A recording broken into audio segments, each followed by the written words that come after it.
주연절 후 5번째 주일인 오늘 하나님이 우리에게 주시는 말씀 신약성경 마태복음 6장 1절부터 4절입니다.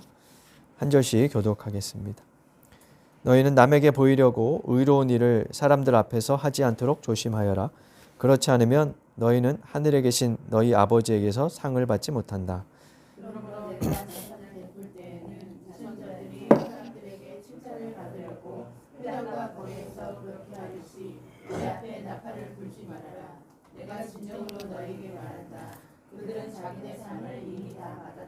너는 자선을 베풀 때에는 오른손이 하는 일을 왼손이 모르게 하여 내 자선 행위를 숨겨두어라. 그리하면 나 모르게 숨어서 보시는 내 아버지께서 너에게 갚아주실 것이다.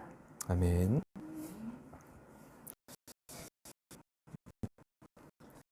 오늘은 숨김의 미학이라는 제목으로 말씀하겠습니다. 지난주에 작은 딸이 서울에 사는 언니와 함께 살게 돼서 이삿짐을 날라주었습니다. 아이들 짐이래야 옷까지 하고 간단한 집규류가 전부여서 승용차 하나에 싣고 크게 어렵지 않게 옮겼습니다.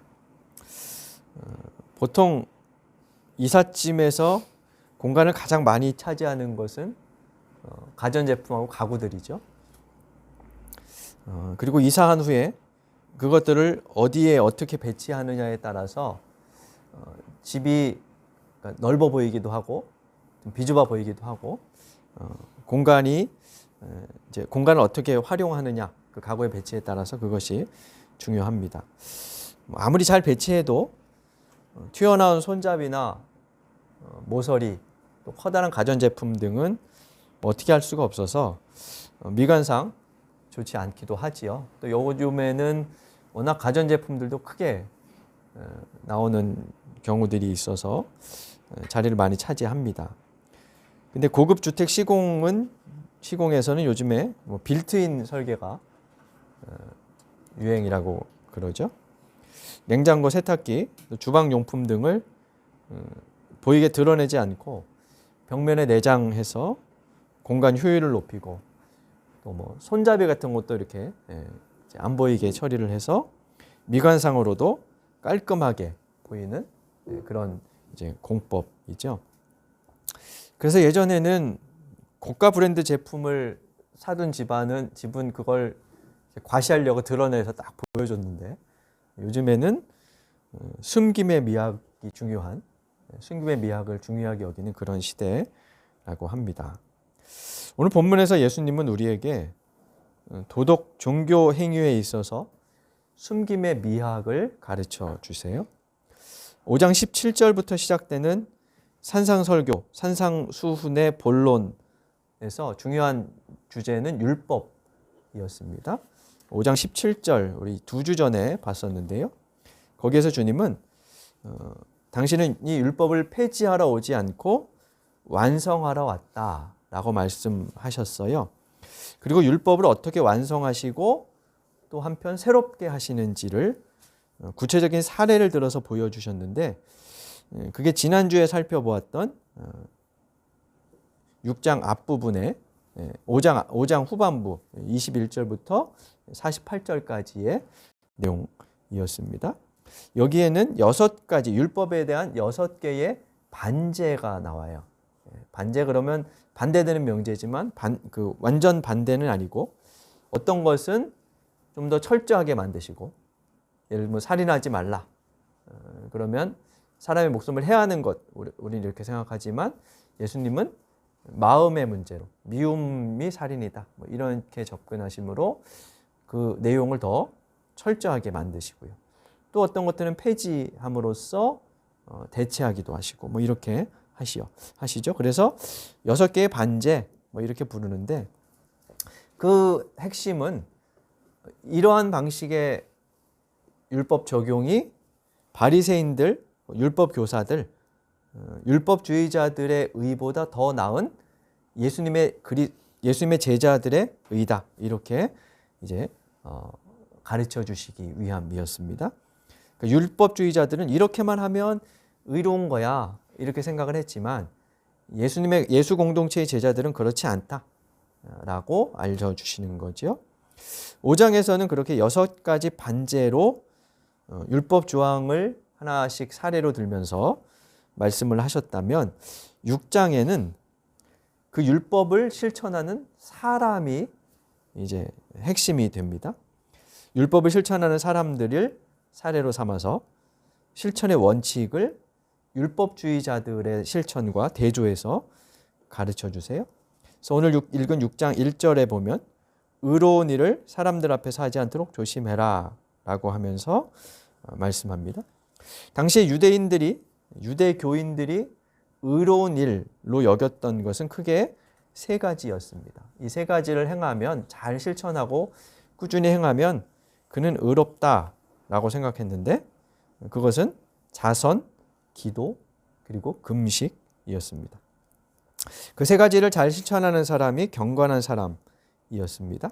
6장 2절에 보면 자선을 베풀 때에는 이렇게 나오죠. 6장 5절에 가면 너희는 기도할 때에, 그리고 16절에 가면 너희는 금식할 때에 이렇게 말씀합니다. 자선, 기도, 금식. 이 3가지로 딱 국한되지는 않지만 크게 이 3가지가 유대 교인들의 경건의 지표였습니다. 오늘 이제 교회 환경으로 치면 주일 예배를 잘 드리고 헌금을 잘하고 이런 것을 어떤 종교의 한 지표로 생각하는 것처럼 이 당시에 이제 그랬다는 거죠. 이렇게 6장 1절부터 18절까지 큰 한 단락이고요.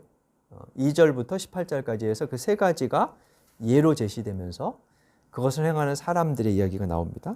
그리고 1절은 전체를 한마디로 요약한 것이죠. 1절을 한번 다시 읽어볼까요? 6장 1절입니다.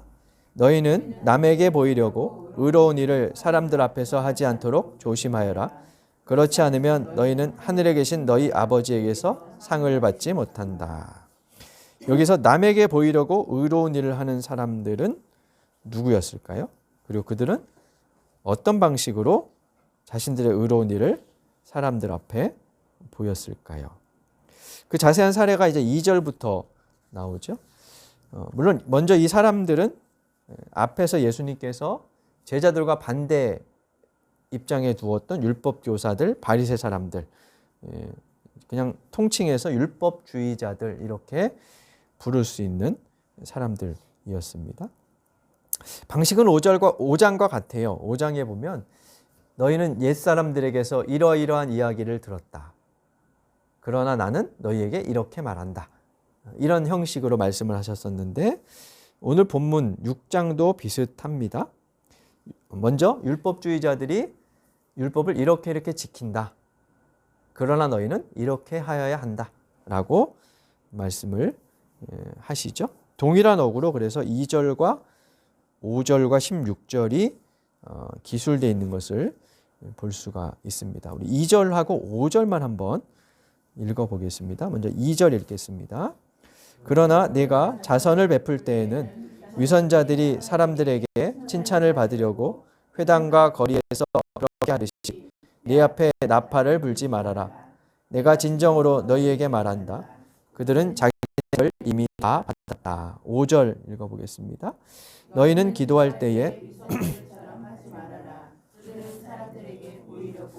회당과 큰 길 모퉁이에 서서 기도하기를 좋아한다. 내가 진정으로 너희에게 말한다. 그들은 자기네 상을 이미 다 받았다. 두 구절에 보면 자선을 베풀 때에는 또 기도할 때에는 위선자들처럼 하지 마라 하면서 그들은 사람들에게 보이려고 이렇게 한다라고 말씀하시죠. 그러면서 마지막에는 뭐라고 덧붙이시냐면 내가 진정으로 너희에게 말한다. 그들은 자기네 상을 이미 다 받았다라고 말씀합니다. 세 구절에서 두 구절만 읽었습니다만 16절까지 보면 세 구절 모두에서 사람들에게 보이려고 라는 문구가 반복되고 있고요. 예수님은 여기서 자선, 기도, 금식을 행하는 사람들의 속내를 간파하시죠. 그게 사람들에게 보이려고 하는 거였죠. 그래서 한마디로 그들을 뭐라고 말씀하시냐면 위선자들 이렇게 부르고 계십니다. 예수님이 아마 그 당시에 자선, 기도, 금식을 행하던 사람들을 모두 다 위선자라고 비판하신 것은 아닐 겁니다. 그렇죠? 어디나 그런 사람이 있고 또 그렇지 않은 사람들이 있는 것처럼 그 당시에도 진실한 신앙인들이 분명히 있었을 거예요. 그래서 여기서는 사람 어떤 한 사람들의 자체보다는 그 율법이 원래 의도와는 달리 위선을 조장할 수밖에 없는 한계가 있다는 것을 드러내시려는 것으로 우리가 생각해 볼 수가 있어요. 왜냐하면 율법은 어쩔 수 없이 외적으로 나타나는 행위에 집중할 수밖에 없기 때문입니다. 율법은 의로운 행위와 의롭지 않은 행위를 구별하는데 겉으로 드러나는 모습으로 판단합니다. 그것을 행하는 사람의 형편, 과거의 경험이나 의도 같은 것들은 고려되지 않습니다. 그래서 겉으로 드러나는 것으로만 자선을 얼마나 하는지, 기도를 얼마나 하는지, 금식을 며칠에 한 번 하는지 이걸로 이제 평가를 하게 되죠. 근데 장점도 있어요. 어떤 장점이 있을까요? 그런 행위들은 우선 도덕을 객관화해 줍니다. 종교 행위를 객관화시켜 주지요. 객관화시켜 준다는 말은 모든 사람에게 동일한 목표를 제시하고 같은 기준으로 판단한다는 거죠. 그래서 점수를 매기는 것처럼. 그래서 어떤 사람이 도덕적이고 종교적인지, 어떤 사람은 뭐 비종교적이고 비도덕적인지를 각각 나름의 자의적으로 주관적으로 판단하지 않고 객관적인 기준을 가지고 평가합니다. 뭐 일주일에 2번 금식하면 경건한 사람, 의로운 사람, 뭐 자선을 본인의 수입의 몇 %를 하면 뭐 의로운 사람, 이런 식으로 이제 평가를 하는 거죠. 지키는 사람 입장에서도 그래서 편리합니다. 딱 정해져 있으면 뭘 해야 하는지 뭘 하지 말아야 하는지 딱 정해져 있으면 그것만 하면 되기 때문에 더 이상 생각할 필요도 없고 편리합니다. 근데 반면 이런 객관적인 윤리 기준은 행위를 점수화하고 등급화합니다. 세상의 사람들의 가진 것, 배운 것, 외모 등에 따라서 점수를 매기고 줄을 세우죠. 아이들의 점수도 그래서 등급으로 매겨지잖아요. 약간 여담인데 예전에 청소년부를 가르칠 때 이렇게 지도할 때 그런 영상이 하나 있었어요. 한 7등급 정도를 받는 애가 어머니가 가서 소고기 사와라 정육점에 갔어요. 그 앞에서 혼자 푸념을 해요. 아휴, 너는 2등급이구나 이러면서 소고기 등급 매기잖아요. 1등급, 2등급. 그래서 그런 이제 영상을 아이들에게 한번 보여줬던 그런 기억이 나는데 점수화해요. 등급화하고. 근데 그게 객관적으로 보이죠. 근데 문제는 교인들의 도덕성과 종교성도 그렇게 이제 점수를 매겨서 줄을 세울 가능성이 많아요. 사실은 도덕성은 객관화시킬 수 없습니다. 어떤 사람이 더 도덕적인지 비도덕적인지, 어떤 사람이 더 종교적인지 그렇지 않은지를 점수로 객관적으로 증명할 수는 없습니다. 그런데 기도, 성경 읽기, 헌금, 모임 횟수, 참여 횟수 같은 것, 그런 종교적인 행위를 점수화함으로써 또 실제로 여러 교회에서 그렇게 함으로써 어느 정도 성취감도 느끼게 하지만 반면에 그것을 하나의 스펙처럼 생각하게도 만들죠. 특히 명예가 중시되던 고대 사회, 그리고 종교법에 따라 온 나라가 통치되던 재정일체 사회에서는 그런 현상이 더 심했을 겁니다. 사회나 종교 공동체에서 더 도덕적이고 종교적으로 보이는 사람이 인정받고 더 높은 자리에 올라갈 가능성이 크기 때문에 사람들은 자연히 자신이 도덕적 또 종교적이라는 평가를 받고 싶은 욕망을 받게 되고 그렇게 행하게 되겠죠.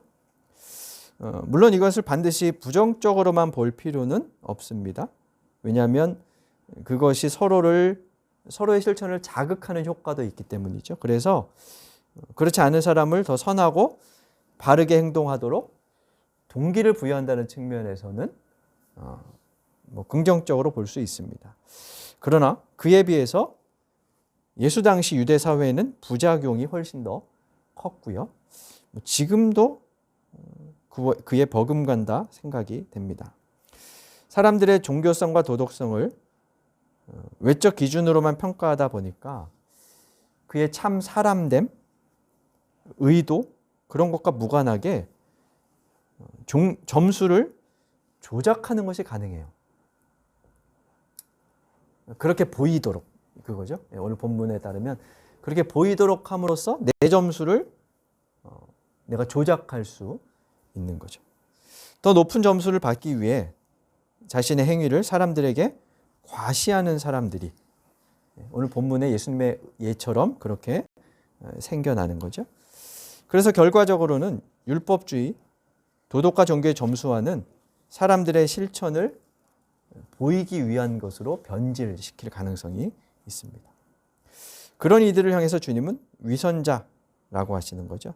그리고 자기네 상을 이미 받았다라고 하십니다. 원래 그것은 누구로부터 상을 받아야 하는 건가 하면 하나님께로부터 받아야 하는 것인데 자기네가 받을 상을 이미 받았다라고 하는 거죠. 좀 전에 말씀드린 것처럼 고대 지중해 연안 사회에서 최상의 가치는 명예였다 그래요.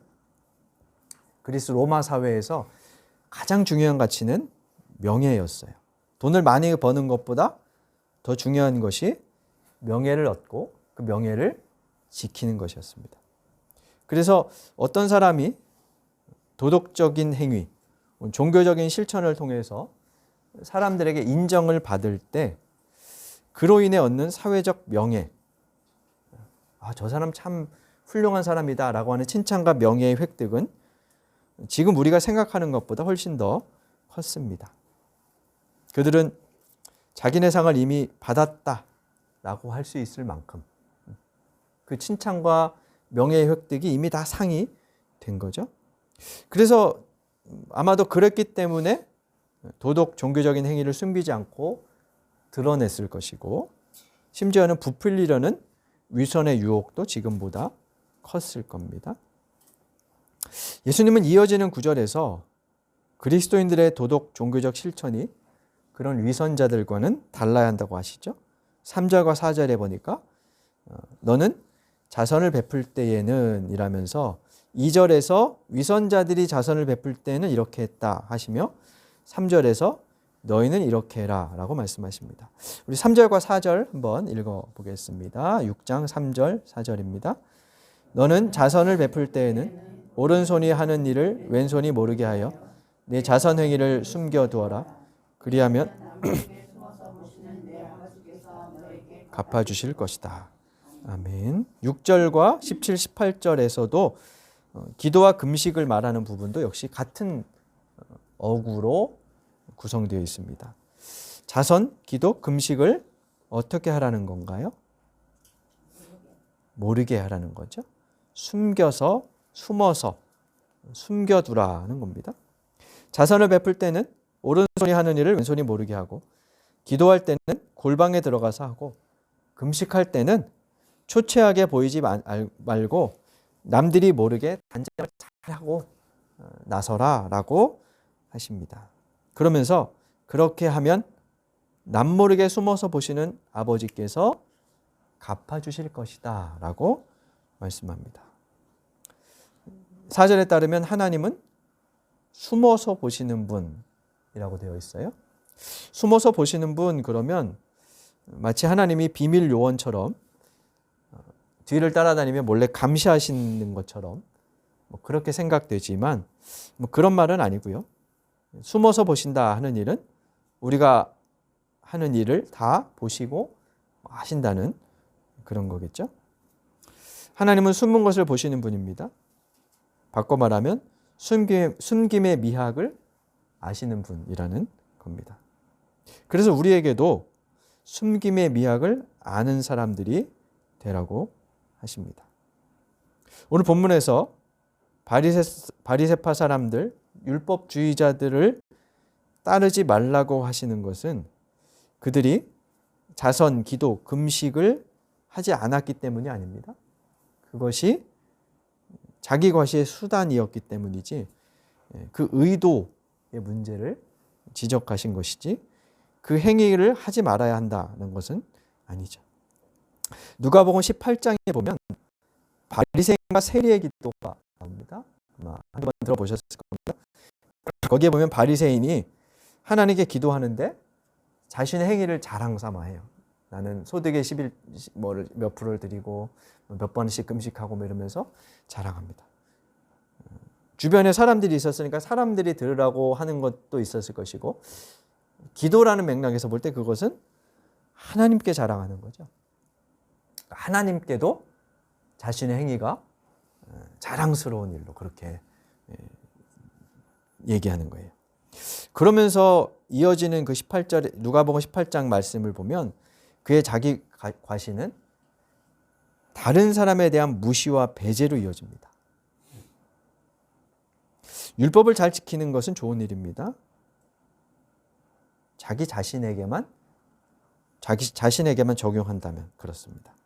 근데 인간의 본성은 자신의 의를 끊임없이 드러내고 다른 사람들에게도 보이거나 적용하고 싶어 하죠. 그들은 의롭게 되기를 추구한 것이 아니라 의로운 자라는 칭송을 받으려고 했던 겁니다. 그들에게 하나님의 시선보다 다른 사람의 시선이 중요했고요. 그것은 결과적으로 그들 스스로 타인의 시선으로부터 자유롭지 못한 삶을 살고 있었다는 뜻도 됩니다. 근데 주님은 우리에게 말씀합니다. 사람들의 시선 말고 우리를 눈여겨보시는 하나님의 시선을 의식하라 합니다. 바꿔 말하면 그 안에서 자유하라는 말씀으로 들립니다. 그분은 사람들처럼 티나게 보시지 않고 은밀한 가운데 눈여겨보십니다. 그래서 우리에게 숨김의 미학을 깨달으라고 하십니다. 그 안에서 자선의 행복, 기도의 기쁨, 금식의 자세를 자유롭게 실천하는 참된 신앙인이 되라 하십니다. 숨김의 미학 안에서 빌트인 가구들이 공간을 더 넓게 자유롭게 해주는 것처럼 숨김의 미학 안에서 신앙의 자유와 실천의 즐거움을 누리는 그런 사람들이 되라 말씀하십니다. 저와 여러분이 그런 믿음의 사람들이 될 수 있기를 간절히 바랍니다. 주신 말씀 되새기며 다짐의 기도 드리겠습니다.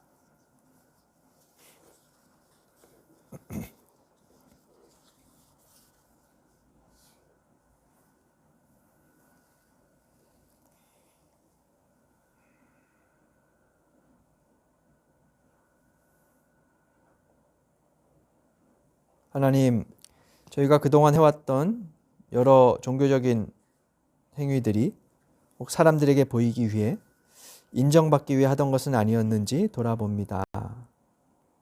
이제 숨김의 미학, 숨김의 신앙의 기쁨을 알고 그 안에서 자유롭게 실천하며 살아가는 저희가 되게 하여 주옵소서. 저희들의 일상의 삶에서 행하는 모든 일들을 주님이 보신다는 것을 기억하며 오직 하나님의 시선만을 의식하며 살아갈 수 있도록 주님 도와 주옵소서. 예수님의 이름으로 기도드립니다. 아멘.